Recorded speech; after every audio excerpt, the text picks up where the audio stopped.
नमस्कार, स्वागत है दोस्तों बिहार प्रादेशिक समाचार में। आज तारीख 26 अप्रैल दिन शुक्रवार का, और चलिए आज पूरे बिहार की तमाम जिला के मुख्य खास खबर ताजा समाचार पर नजर डालते हैं। तो आप इस बिहार के लाइव प्रादेशिक समाचार के प्रसारण को अंत तक जरूर सुन लीजिएगा।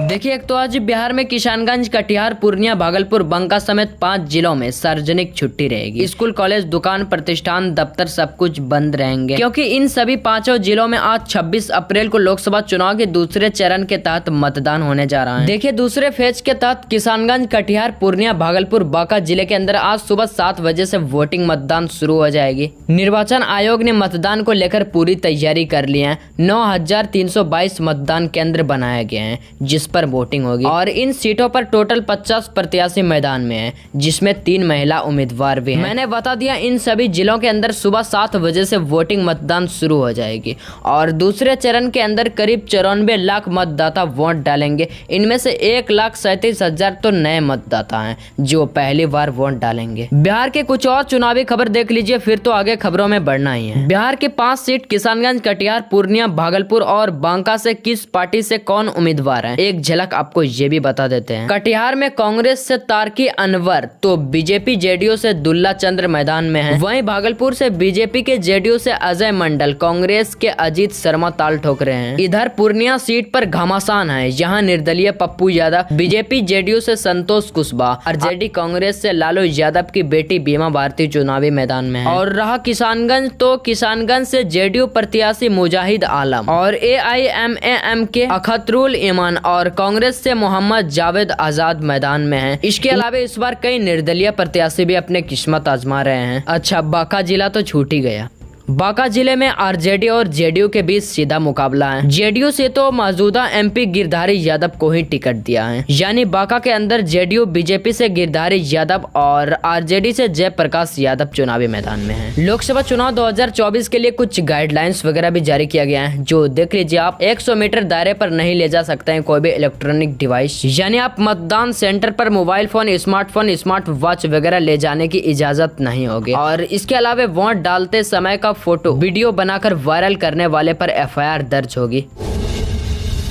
चलिए अगली खबर देखिए आप। वोटिंग के दिन भी बिहार आ रहे हैं PM नरेंद्र मोदी। देखिए, प्रधानमंत्री नरेंद्र मोदी आज एक बार फिर से बिहार दौरे पे आ रहे हैं, जहां आज 26 अप्रैल को एक तरफ लोग दूसरे चरण के तहत वोट डालेंगे, वहीं दूसरे ओर प्रधानमंत्री मुंगेर और अररिया जिले के अंदर जनसभा को संबोधित करेंगे। प्रधानमंत्री के आगमन को लेकर पूरी तैयारी कर ली गई है। जानकारी के अनुसार प्रधानमंत्री नरेंद्र मोदी और बिहार के मुख्यमंत्री नीतीश कुमार, बिहार के दोनों उप मुख्यमंत्री सम्राट चौधरी और विजय सिन्हा मंच पर मौजूद रहेंगे। PM मोदी सबसे पहले मुंगेर पहुंचेंगे। मुंगेर के हवाई अड्डे के अंदर उसका ये जनसभा कार्यक्रम रहेगा, और फिर अररिया के अंदर भी उसका एक सभा है। PM नरेंद्र मोदी के इस कार्यक्रम को लेकर कल मुंगेर के अंदर रात भर मजदूर PM नरेंद्र मोदी के लिए मंच सहित लोगों की बैठने की जगह तैयार करने में लगे रहे। तो इन सब कार्यक्रमों में काफी संख्या में लोग उनको सुनने के लिए भी पहुंचेंगे। तो चाहे तो अगर आप मुंगेर या फिर अररिया जिले से हैं, तो आपके जिले के अंदर आज PM मोदी जी आने वाले हैं, और आप इस कार्यक्रम में शामिल हो सकते हैं। और कल शुक्रवार को बिहार के चर्चित यूट्यूबर मनीष कश्यप बीजेपी में शामिल हो गया। जेल से छूटने के बाद मनीष कश्यप पश्चिम चंपारण बेतिया लोकसभा सीट से निर्दलीय चुनाव लड़ने की तैयारी कर रहा था, जिसके बाद बीजेपी को पश्चिम चंपारण सीट पर नुकसान होने की आशंका हुई। बेतिया से मनोज तिवारी चुनाव मैदान में था। मनीष कश्यप बीजेपी में शामिल करने का पूरा श्रेय भाजपा मनोज तिवारी को कहा जाता है। मनोज तिवारी ने मनीष कश्यप को बीजेपी में शामिल करने के लिए पूरी राजनीतिक तैयारी की, यानी कि बिहार बेतिया जिले से जो मनीष कश्यप चुनाव लड़ रहा था ना, वो अब बीजेपी में शामिल हो गया। बीजेपी में शामिल होने के बाद मनीष कश्यप ने बड़ी बात कही। देखिए, मनीष कश्यप ने कहा, मैं बीजेपी में शामिल नहीं होना चाहता था, लेकिन भाजपा नेता मनोज तिवारी ने मेरी मां को फोन की,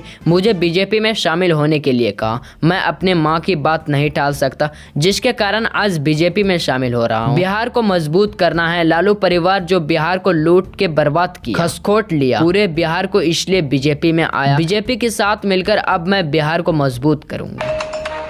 वहीं देखिए, कल पटना में जेडीयू नेता सौरभ कुमार की गोली मारकर हत्या कर दी गई। बताया जा रहा है कि कल रात 12 बजे एक रिसेप्शन पार्टी से लौटते वक्त बाइक सवार बदमाशों ने उन्हें निशाना बनाया। सौरभ कुमार के शरीर में 2 गोली लगी थी। साथ ही मौजूद उसकी दोस्त की भी हालत गंभीर बनी हुई है।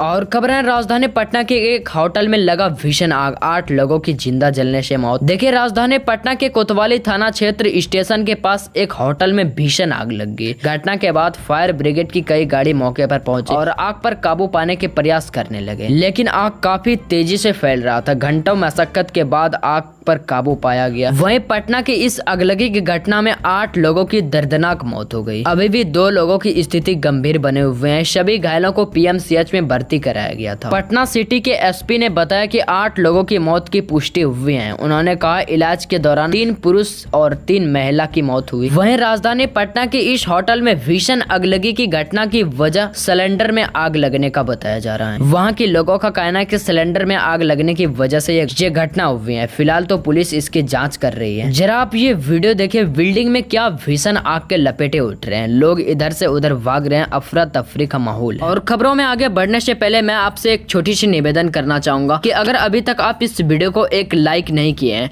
तो कृपया इस वीडियो को एक लाइक कर दीजिए और राज न्यूज बिहार चैनल को सब्सक्राइब करके बगल में जो घंटी है ना उसको भी दबा दीजिए। इससे होगा यह कि आप हमेशा अपने बिहार की तमाम बड़ी खबरें, रोजाना बिहार का प्रादेशिक समाचार तुरंत अपने मोबाइल पर सुन पाओगे। चलिए आगे बढ़ते हैं खबरों में। वैसे आप बिहार के किस जिले में रहते हैं, मुझे अपना जिला का नाम भी नीचे कमेंट बॉक्स में लिख कर बता दीजिए ताकि मैं आपका जिला का भी खबर मैं आपको बता सकूं। और देखिए दुकानदारों के लिए एक बार फिर से समय सीमा निर्धारित। राजधानी पटना के नेहरू पथ पर अब नहीं रहेगी कोई भी दुकान। देखिए पटना शहर को जाम से मुक्ति दिलाने के लिए प्रशासन लगातार कार्य कर रही है, जिसमें आम लोगों को किसी भी तरीके समस्या ना हो। इसके लिए नगर निगम द्वारा सब्जी फल के दुकानदारों के लिए एक बार फिर से समय सीमा निर्धारित किया गया है। राजधानी पटना के अंदर अब सुबह 5 बजे से 9 बजे तक ही आप सब्जी फल वगैरह बेच सकते हैं और शाम का टाइम 7 बजे से 10 बजे। कहने का मतलब है कि आज से ठीक कुछ दिन पहले देखिए राजधानी पटना के अंदर दुकानदारों के लिए समय सीमा निर्धारित किया गया था। इस समय सीमा को लेकर हड़ताल पर भी गए थे, लेकिन नगर निगम प्रशासन द्वारा एक बार फिर से समय सीमा निर्धारित किया गया है। तो राजधानी पटना से हैं तो अब ध्यान दीजिएगा, राजधानी पटना के अंदर अब आपका मार्केट यानी फल सब्जी का मार्केट सुबह 5 बजे से 9 बजे तक ही रहेगा और शाम में 7 बजे से रात 10 बजे तक। और पटना के नेहरू पथ पर तो अब कोई भी दुकान वगैरह नहीं रहेगा। और खबर है पटना में फिर बदला स्कूल का टाइमिंग टेबल, डीएम ने जारी किया नया आदेश। देखिए बिहार में लगातार बढ़ रहे गर्मी और चल रहे लू गर्म हवा की वजह से स्कूलों का टाइमिंग एक बार फिर से बदल दिया गया है। राजधानी पटना के सभी प्राइवेट स्कूल अब 10:30 बजे तक ही चलेंगे। मतलब राजधानी पटना के जितने भी प्राइवेट स्कूल वगैरह हैं उसके अंदर 10:30 बजे तक ही पढ़ाई होंगे और 11वीं 12वीं कक्षाएं अब 11:30 बजे तक संचालित होंगे। बिहार में भीषण गर्मी को देखते हुए राजधानी पटना डीएम ने यह बड़ा आदेश दिया है। इसके साथ ही बिहार में आंगनवाड़ी केंद्रों का भी समय बदल दिया गया है। देखिए बिहार में आंगनवाड़ी केंद्र में आने वाले बच्चे को भी गर्मी और लू की वजह से काफी परेशानी हो रही है। वहीं इसी को लेकर बच्चे के स्वास्थ्य को ध्यान में रखते हुए सभी आंगनवाड़ी केंद्र का समय बदल दिया गया है। अब 30 अप्रैल तक सभी आंगनवाड़ी केंद्र सुबह 7:30 बजे से 11:30 बजे तक संचालित हो। मतलब जितने भी बिहार के आंगनवाड़ी केंद्र है ना वो अब सुबह 7:30 बजे से 11:30 बजे तक चलेगा। साथ ही इस संबंध में एडवाइजरी जारी करते हुए बच्चे को हरी सब्जी वगैरह खिलाने की सलाह दी है।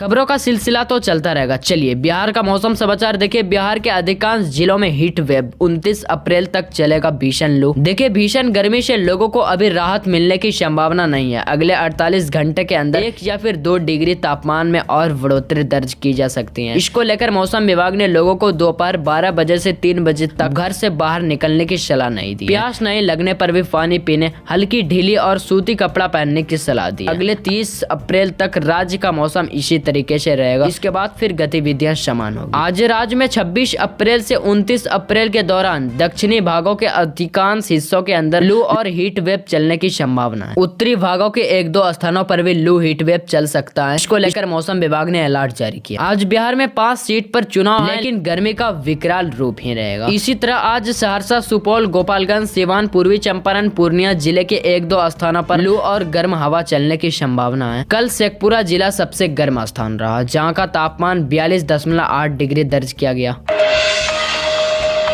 और खबर है बिहार मधेपुरा जिले में मेंटेन कार्य को लेकर बिजली आपूर्ति रहेगी बाधित। आज बिहार के मधेपुरा जिले के अंदर शहरी और ग्रामीण क्षेत्रों के अंदर सुबह 7 बजे से 9 बजे तक और 10 बजे से 1 बजे तक बिजली आपूर्ति बाधित रहेगा, यानी लाइट नहीं रहेगा। दरअसल तार से सटे पेड़ वगैरह की कटिंग की जाएगी, इसी को लेकर मतलब बिजली आपूर्ति बाधित रहेगा। बिहार प्रादेशिक समाचार की लाइव बुलेटिन का अंग यहीं समाप्त होता है। रोजाना बिहार प्रादेशिक समाचार सुनने के लिए इस वीडियो को एक लाइक और चैनल को सब्सक्राइब करके बगल का बेल आइकन घंटी दबा दीजिए और अपने दोस्तों मित्रों साथियों तक भी इस खबर को शेयर करके जरूर पहुंचाइएगा। कल सुबह 6 बजे फिर होगी मुलाकात, तब तक बने रहिए राज न्यूज बिहार के साथ।